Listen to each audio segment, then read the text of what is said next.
Question 3a.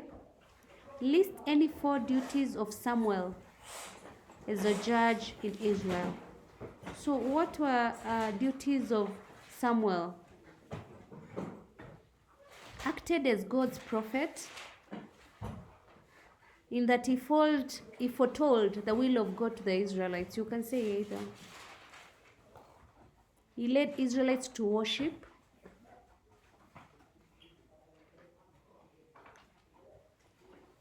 He settled disputes. That is, he settled disputes among the Israelites. Remember that Samuel anointed kings. He anointed Saul and David. He also led Israelites to war against their enemies. He pronounced God's punishment to those who disobeyed him.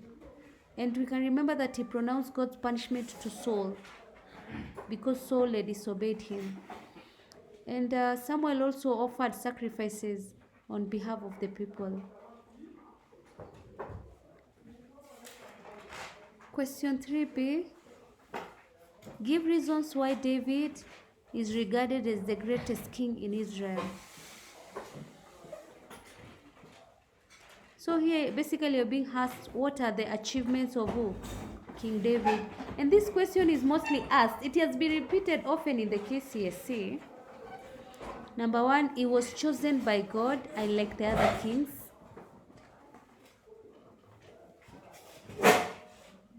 He had outstanding leadership qualities. For example, David was brave. He was wise. He was patient. And he was forgiving. David expanded Israelites' territorial boundaries. And he did this by conquering the enemies of Israelites. So what you're supposed to remember here is that he expanded territorial boundaries of Israel. He also brought the Ark of the Covenant to Jerusalem. And he brought it from the house of who? Abinadab in Shiloh. So he brought the Ark of the Covenant to Jerusalem. He also fought many successful battles.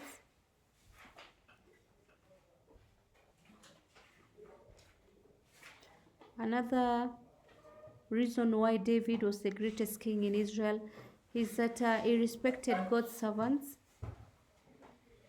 We can see that he respected Samuel. He also respected Nathan. He composed psalms, which are even used today in worship.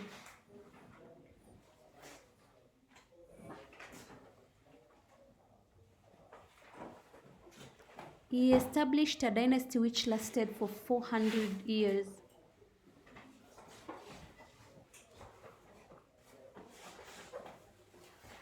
He also organized successful administration with various departments.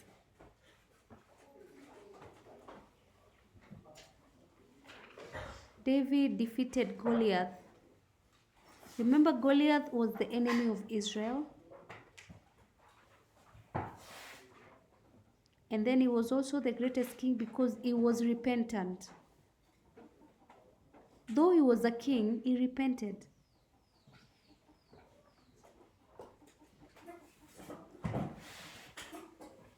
Question 3c.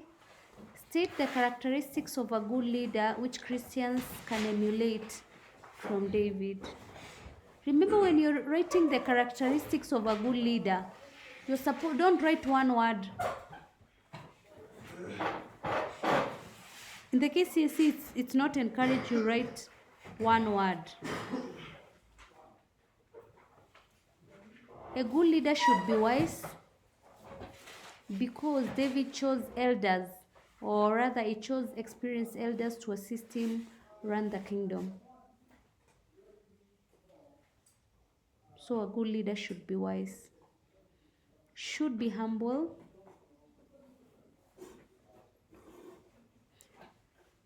David humbled himself before God and asked for forgiveness.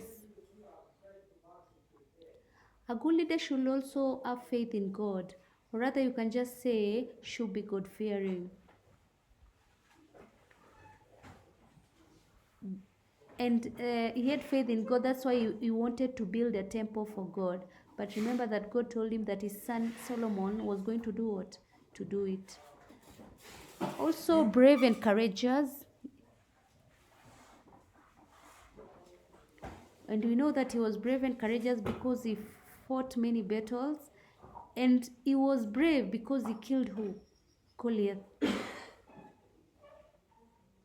He was grateful.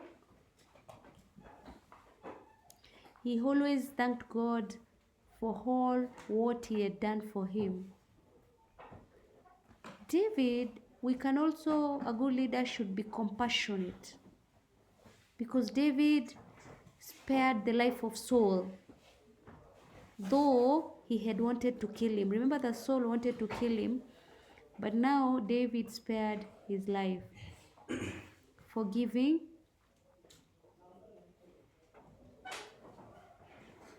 He forgave Absalom for killing Amnon. He also forgave Saul. A good leader should also be loyal, in that he made an agreement with the northern and the southern tribes who promised to be loyal to him. And you don't have, in loyalty, you don't have to talk about the agreement of the northern and the southern tribes. You can also say he was loyal to who? To God. Respectful. He respected God's choice of Saul.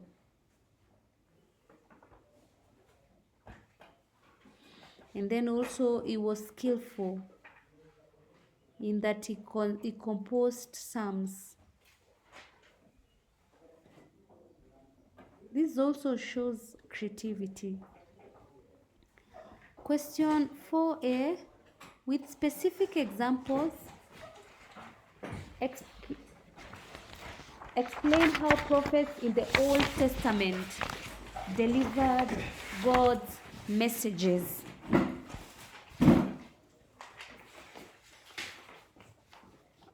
Number 1, through songs.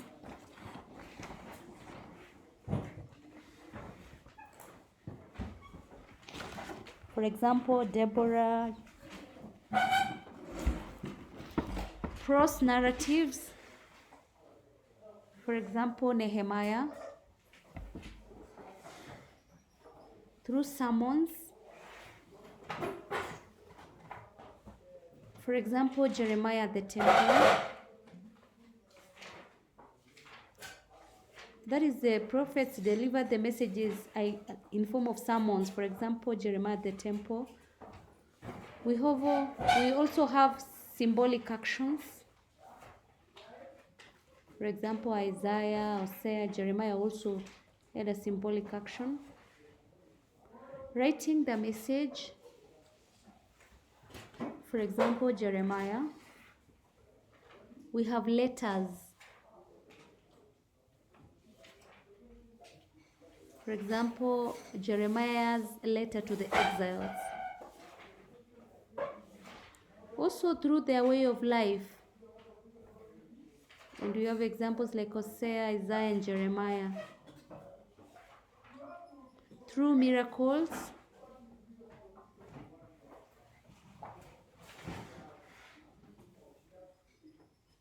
We have Elijah. He did this, the son of the widow.